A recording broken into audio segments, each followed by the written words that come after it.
Hello, we are Tavon and David from TD Adventures.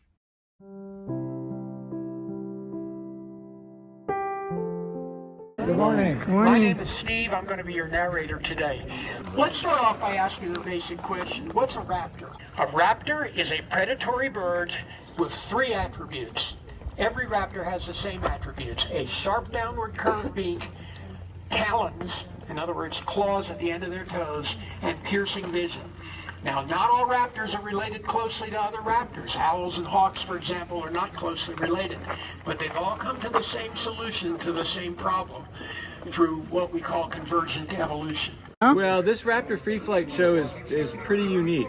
You know, these birds aren't tethered at all. They have total freedom of choice. You know, so some days we don't fly some birds because they tell us in their own way that they're not interested. Interesting. So they totally get the choice if they want to fly or not. And they're not tethered, so they have a good life here, which is why they are happy to stay here. Wow. It's called what that bird is doing, besides telling his brothers to stay away, he's saying, I got a bit of food here, but I'm going to hide it from every one of you. That's called mantling. And what the Harris hawk is doing is keeping that food hidden, so none of the other Harris hawks will try to steal it from him. My finger. So you see that behavior a couple times. On their beaks, most raptors have a little bump, and it's called a tomial tooth. And once they have pinned their prey down, they use that on the side of their beak to sever the spinal cord so that their prey is not wiggling around when they fly up to a higher spot to consume the prey, because they don't want to eat on the ground for obvious reasons. Unsafe, because yeah. It's not safe. Somebody might predate on them because, you know, wolves, coyotes. Because they're vulnerable if they're just laying on the ground. Mm-hmm. Yeah, exactly. So you want to go up someplace high to eat. Oh, beautiful. I see.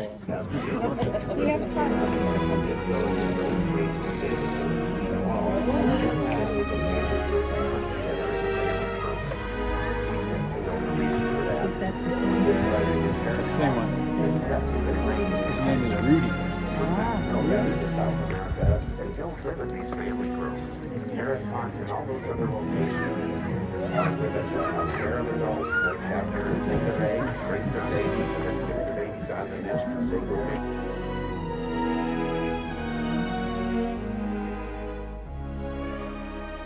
Slowly over the millennium work their way up north. So let's start off by taking a look. Let's look out into the desert and see what we can see. Our first raptor ought to be coming in momentarily. And when it does, you're all going to get a good view of her. Right now, we're just waiting on her. Our first raptor is a bird that you can find all over North America. That includes the United States and most of Canada. Those of you who are not from around here, if you go back home, you probably have this bird living in your community. Because this raptor is actually a relatively common bird, even though it is a bird that most of us don't get to see very often. Our bird is actually way up at the end of the pathway at the top right now, and she'll be coming in to join us momentarily, I hope. This is our great horned owl. And actually, some of you can even hear her calling. She takes a little bit of time to come in. She's a very cautious bird. She's been around for a while and she knows the ropes, so she's going to take a little bit of time to come in and just join us, but she will. Great horned owls, as I've said, live all over North America. They are birds that most of us don't see very often. And the reason for that is that great horned owls are most active before sunup and after the sun goes down. We have a nice term for that. It's called crepuscular, but it means basically that they're active primarily after dark and primarily before the sun comes up. So these birds are out hunting, they're doing their thing when the rest of us are indoors watching television or in bed at night. But if you live in a community that has a great horned owl, there's a good possibility that you will hear it. Great horned owls have that classic hooting call. So I don't know if you heard Allie say that, but our great horned owls are a little bit slow coming in today. Here she comes. All right, enough of that. Now, you guys at the top of the pathway are getting a great view. The rest of you will very soon. She has the classic plumage of the great horned owl. She has her tufts on top of her heads that give her that name, great horned owl. Those aren't horns, those are feathers. Some people will tell you that those feather tufts tell you where her ears are, but that's not true. Her ears are much lower on her head than those feather tufts. She flies down. Now the folks down in the middle and the bottom get a good view of her. Again, notice her plumage, which is kind of very grayish. That's an adaptation for great horned owls who live in our desert community. If you come from, say, the northeastern United States or the upper Midwest, your great horned owls are considerably darker in color than our great horned owl is. Your great horned owls are also probably a little bit bigger than our great horned owl in the States. That's probably an adaptation to deal with our climate. Now, as you look at this bird, you can see her defining characteristics. I mentioned those feather tufts on top of her head, but there's some other characteristics as well. She has a classic, very flat face. That face actually concentrates sound. It acts a little bit like a radar dish or radio antenna. It enables her to hear better. She also has very large, bright yellow eyes. Those eyes are as big as our eyes. They're so big that the owl actually lacks muscles in her head to rotate her eyes from side to side. You know, when you and I want to glance sideways, we can do it without turning our heads, but the owl cannot. And that's why you see her constantly bobbing her head up and down and turning it from side to side. Now, she's flapping her wings, and that gives you a good idea of just how big her wingspan is. It's almost 4 feet long. And this is a little bird that weighs a little over 2.5 pounds, so that's a lot of wingspan for a relatively small bird. Her wings are rather broad, and as I say, fairly long. She is a very good flyer. Although great horned owls are not known for flying long distances, they tend to fly from perch to perch, even as this bird is doing. But she is a very strong flyer. The other thing I want to mention to you, and you can get a good look at that right now, is her feet. Her feet are positively gigantic in proportion to her body, and they are immensely strong. A very strong human being has a gripping strength of weapons for this bird. Now, what do great horned owls eat? They'll take anything from a large insect or a mouse and a small lizard, right up to something about the size of a cottontail rabbit. So these birds are what I would call eclectic predators. They eat just about anything that they can capture. They are also what I refer to as a perch and pounce hunter. You see the way she's perching right now? If she were hunting for prey, she'd be doing the exact same thing. She'll get out on a high perch, maybe one of these saguaro cacti or a snag like that, and she waits for her prey to come to her. Then she descends very silently, very quietly, lands on her prey, crushes it to death, and she has a meal. So it's classic great horned owl hunting technique. Now, during the daytime hours, great horned owls are dormant for the most part, so they will find a convenient tree or some place where they can hide. They'll get up against the trunk of the tree, and they'll become virtually invisible. That's why very few of us actually see these birds during the daylight hours. Right after sunset, the great horned owls become active. They'll fly out to a perch just like the one she's sitting on right now, and they will sit and wait. And they can wait for a very long time, sometimes even hours, waiting for something to come to them. They're extremely patient hunters.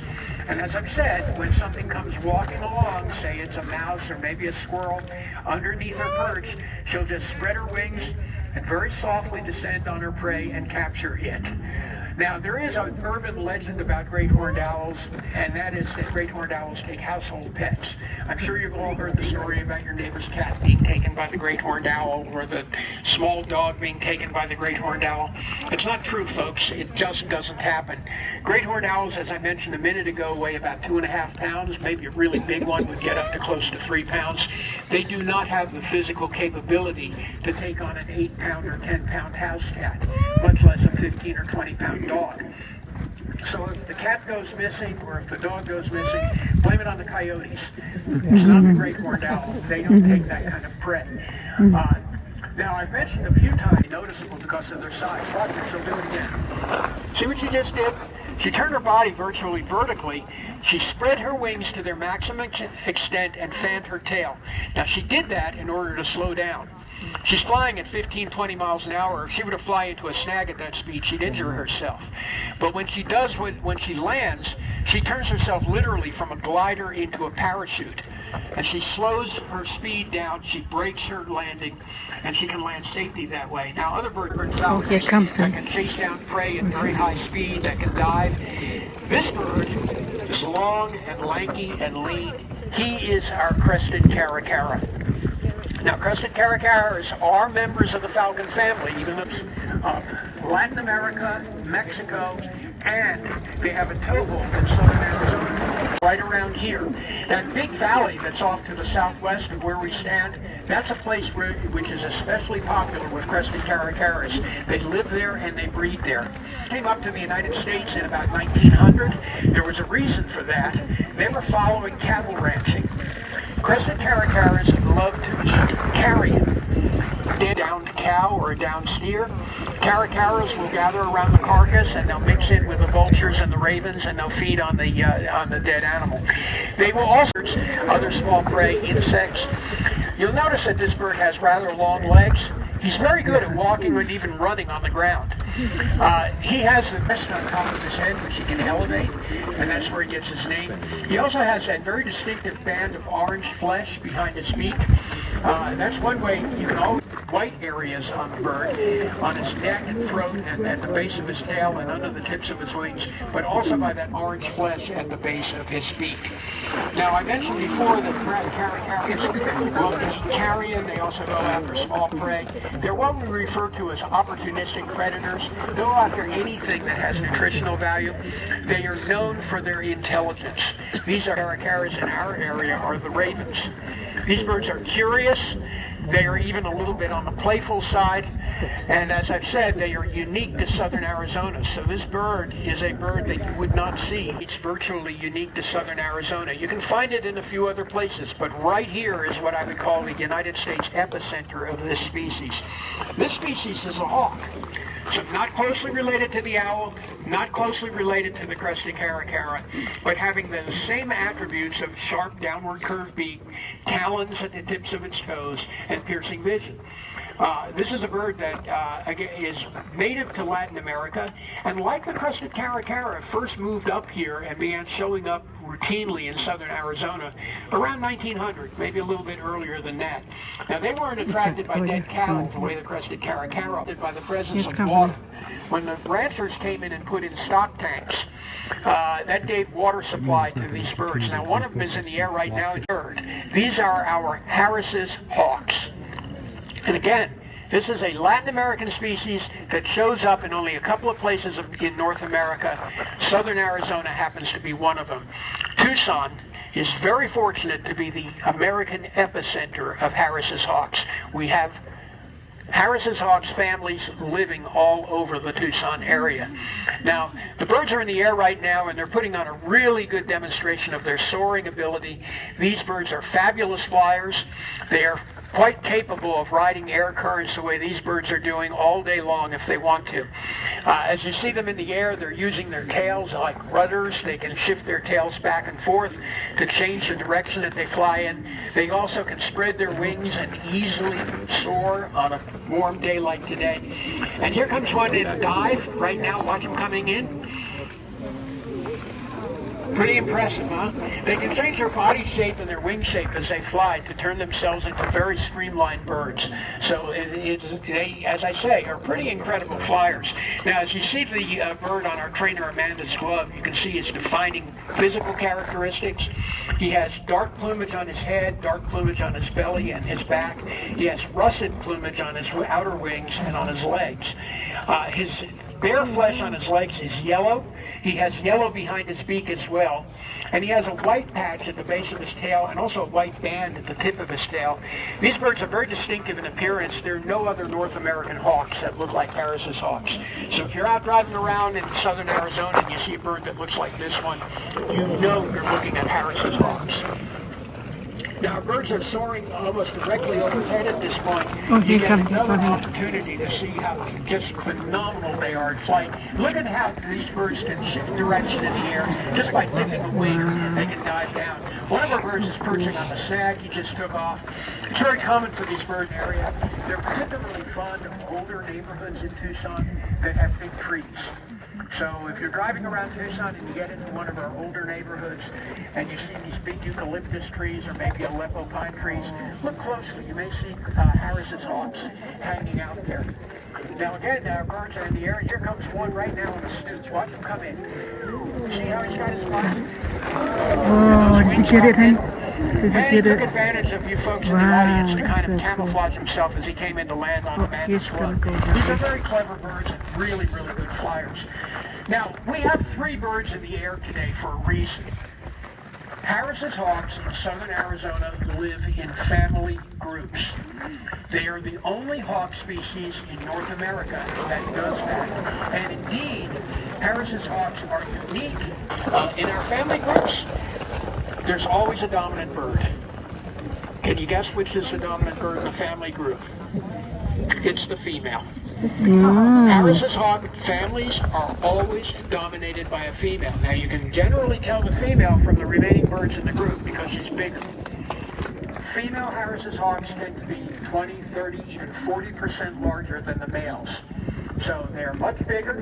When you see 3 or 4 perched together, usually the female is very noticeable. She'll stand out because she's larger than the remaining birds in the group. Whoa! Get that? Now, Get that? Wow!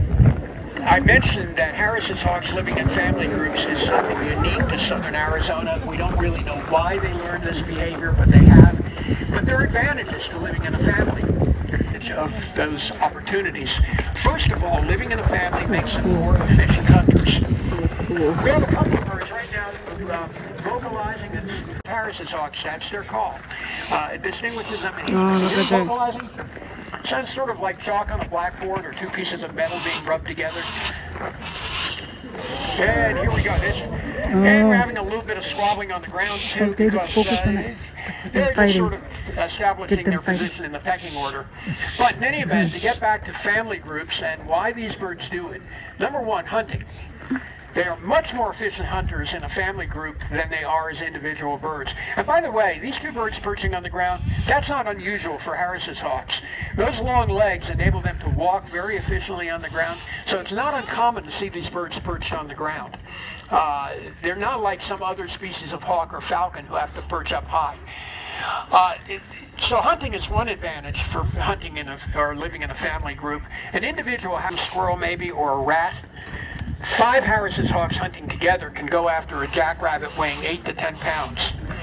So there is some pretty big advantage to them hunting in the group.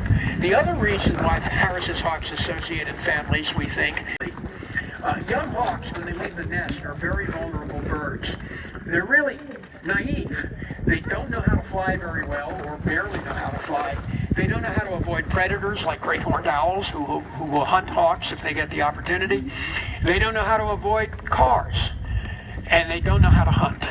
So young hawks leaving the nest have a very high attrition rate in most bird species. It's not unusual for 3/4 of the young hawks to die in the first year of their life. But Harris's hawks have an advantage. When they leave the nest, they have a peer group to hang out with. They have a bunch of adult birds who can show them the ropes and teach. So, hunting and raising a family are 2 advantages to Harris's hawks living in family groups. Now, I've mentioned several times that Tucson is home to Harris's hawk families. And I've mentioned that as you drive around our community, you can sometimes see Harris's hawks. They, as I said, hang out in neighborhoods that have big, older trees. Sometimes you'll go out early in the morning and you'll see 2, 3, 4 birds hanging out together on a tree branch or a utility pole.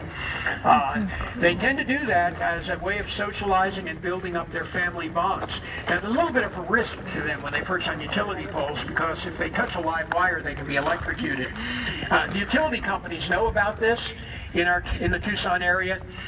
If you see a Harris's hawk family in your neighborhood, you call the utility company. They'll come out and insulate the poles and the wires. So we try very hard to protect these birds when we know where they are.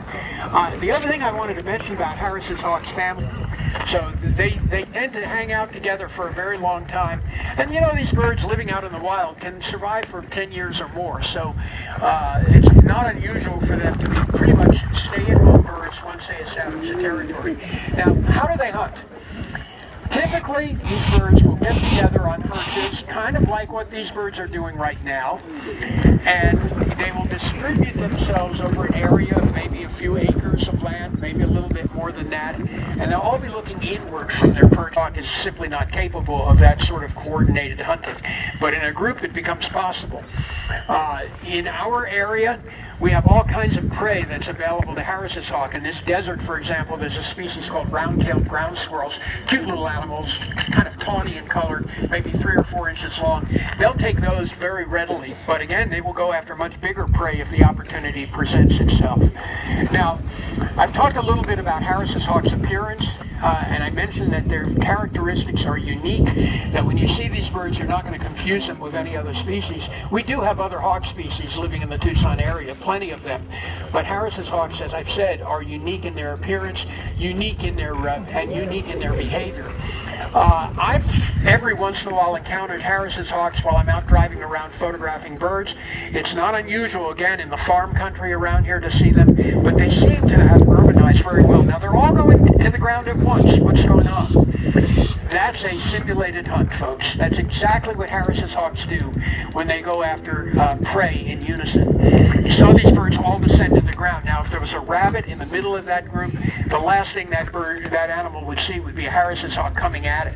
What they would do very typically is they would land on the ground, one bird would attack, the other birds would block the exit, and they would keep doing that until they had a kill. Now, when Harris's hawks families hunt as a group, alpha female or dominant bird will eat first, her consort, the dominant male, will eat second, and then the remaining birds will also eat. But they will just keep hunting until every bird is fed. So again, it's part of the cooperative behavior that is so typical of the Harris's hawks that we see around here. Now, today we've seen 3 species of raptors. And they are, I think, truly representative of the life we see in our local community. I want to leave you with a parting thought or two. We're losing a lot of birds. Literally 30% of all the birds in North America have died off in the last 3 or 4 decades. The reason why we are losing so many birds is loss of habitat and also the heavy use of pesticides. When you go home, I'd like you to think about doing what you can to help out our surviving birds. Think of joining a conservation group. Think about planting native vegetation in your backyard to establish habitat for those birds. Think about keeping your cat indoors, because cats kill billions of birds a year in this country, and that's with a B, not an M. Billions of birds. I want to thank you all for coming today. I hope you enjoyed Raptor Free Flight as much as I enjoyed narrating it. Again, we'll open this chain up here for 10 minutes. Have a great day, everybody. Thank you. That was awesome. We loved it. Thank you so much. You said the birds are here year round, but the program is not year round, right? Yes. Well, that's because it's going to get very warm very soon. Oh, okay. And it's also springtime, and the birds' hormones are really racing at this point. Okay. And so we have a lot of wild birds that can come in and disrupt the demonstration, and we don't want to see conflict between, say, a wild Cooper's hawk and one of our birds. So when you do this program, can you tell me the date? What dates are? Yeah, it'll end on April the 9th. And it start when? We don't have a start date yet Yeah. for next Oh. year. Typically it starts sometime in the fall.